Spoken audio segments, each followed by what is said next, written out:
Good morning, students of 9th standards. In a previous video, we have seen practice set 1.2. Now we will take practice set 1.3 here. In this, in practice set 1.3, theoretical part is there. Write the following statements in if-then form. In that, first question is the opposite angles of a parallelogram are congruent. If you see, opposite angles of a parallelogram are congruent. This is a statement. You have to write in if-then form. So how you will write this? Our focus should be on that quadrilateral because it is a parallelogram. So it is a quadrilateral, no doubt. So how you will write this? If a quadrilateral is a parallelogram, see I am using if here. If a quadrilateral is a parallelogram and then its property, then the opposite angles are congruent. Understood? First of all, description of that parallelogram, it is a quadrilateral, and second then its property. What is the property? Angles, opposite angles are congruent. So how you will write? If a quadrilateral is a parallelogram, then its opposite angles are congruent. Second question is there, diagonals of rectangle are congruent. Same type, rectangle is a quadrilateral and its property is what? Diagonals are congruent. So how will write? A quadrilateral is a rectangle if its diagonals are, if a quadrilateral is a rectangle, then its diagonals are congruent. In this way you can write. Third, in an isosceles triangle, the segment joining the vertex and the midpoint of the base is perpendicular to the base. How will write this?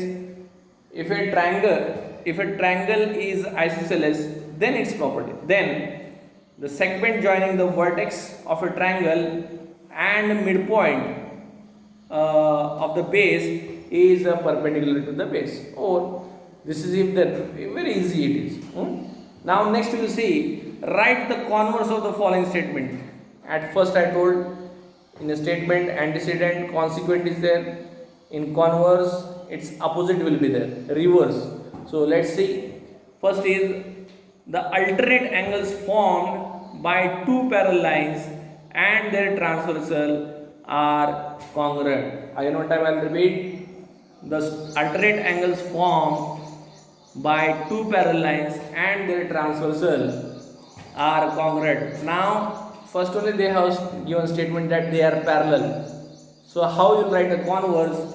If the alternate angles made by two lines and their transversal are congruent, then the two lines are parallel.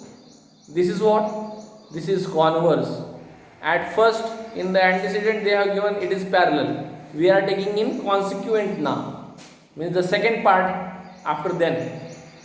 Okay, that we are using first. And what is there in the consequent in the previous statement? That we are using first. See here, again one time I will repeat, if the alternate angles made by two lines and their transversal are congruent, then the two lines are parallel. Okay, next question is that if a pair of interangles made by transversal of two lines are supplementary, then the lines are parallel. Now statements are somewhat big, but second part we should take first. Now how will write that? If two parallel lines are intersected by a transversal, then the interangles formed by the transversal are supplementary. Second part we are using first in converse. Third is that diagonals of rectangle are congruent. Then how will write? If the diagonals of a rectangle, if the diagonals of a quadrilateral are congruent, then the quadrilateral is a rectangle. At first they are given about the rectangle, we are using at last in this. Okay, this we have understood. Now practice set 1.3. Now we will take practice set 1. Problem set 1. In that MCQs are there. First question is, how many midpoints does a segment have? In the starting only I told it has one and only one. So your answer should be option number A, that is only 1. Second, how many points are there in the intersection of two distinct lines? Two different lines are there, and if they are intersecting, then they will intersect at a single point, that is one and only one point. So what will write their answer? 1.